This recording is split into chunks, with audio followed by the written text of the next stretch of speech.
மாமா மாமா வாசுந்தர பாண்டி என்ன கோபமா இருக்கிற மாதிரி தெரியுது? கோபம் மாதிரி இல்ல மாமா, கோபமா தான் இருக்க. நான் வந்து பொண்ணு கேட்டதுக்கு பொண்ணு படிப்பு முடிக்கட்டுன்னு சொன்னீங்க. அவ மனசுல என்ன இருக்குன்னு தெரிஞ்சுக்கிட்டு பார்த்துக்கலான்னு சொன்னீங்க. இப்ப பொண்ண படிப்பு முடிச்சிட்டு எனக்கு இன்னைக்கு ரெண்டு ஒண்ணு தெரிஞ்சாகணும். சுந்தரபாண்டி முடியுமா முடியாதா? கோவப்படாத சுந்தரபாண்டி, கொஞ்சம் பொறுமையாரு. பொறுத்ததே பொறுத்த பொண்ணு கோயிலுக்கு போயிருக்கு, வந்தோன்னா மனசுல என்ன இருக்குன்னு கேட்டு அப்புறமா கல்யாணத்தை பத்தி பேசிக்கலாம். அது வரைக்கும் கொஞ்சம் பொறுமையாரு. பாத்தீங்களாடா, பொண்ணு மனசுல என்ன இருக்குன்னு தெரிஞ்சுக்கிட்டு அதுக்கப்புறம் முடிவு பண்றாராமா. அப்ப உங்களுக்கு பொண்ணு கொடுத்த மாதிரி தாங்க.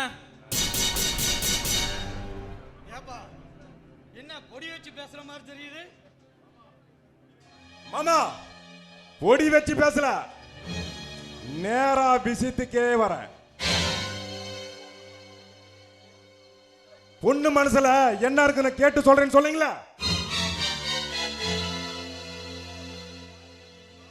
உன் பொண்ணு மனசுல யாரு இருக்கான்னு தெரியுமா?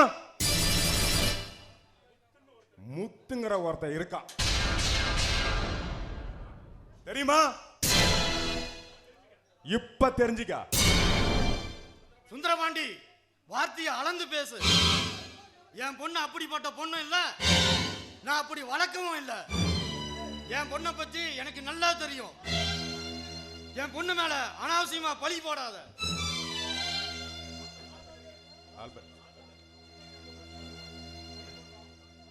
என்னாச்சுங்க உங்க பொண்ணு மேல பழி போட்டோம்? உங்க பொண்ணும் முத்துவும் பேசினது எங்க ரெண்டு கண்ணால பார்த்தோம். சரிங்க,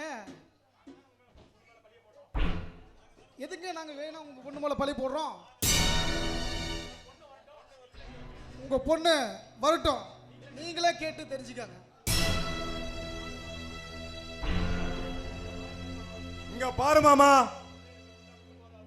பிள்ளைய பெத்துட்டா மட்டும் போதாது, ஒழுங்கா வளர்க்க கத்துக்கணும். பிள்ளை எங்க போறா, எங்க வரா, யாருகிட்ட பேசுறா, எல்லாத்தையும் கண்காணிக்கணும். அத நீங்க செஞ்சீங்களா? அதை விட்டுட்டு அதை செஞ்சிருந்தா உனக்கு இந்த நிலைமை வந்திருக்குமா? இப்பவும் சொல்ற மாமா, நல்லா கேட்டுக்காங்க.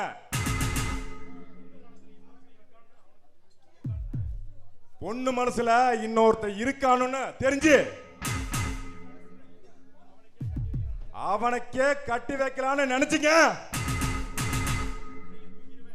உன்னையும் தூக்கிடுவேன்,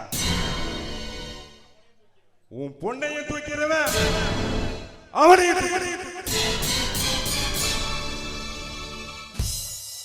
மாமா, இது வரைக்கும் இந்த சுந்தரபாண்டி அக்கா மாவன மட்டும் தான் பார்த்திருப்பீங்க. நீங்க எடுக்கிற முடிவுல தான் இந்த சுந்தரபாண்டி கொலகாரனா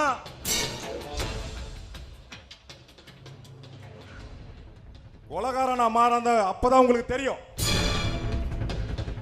நான் வரேன், வாடா டேய்.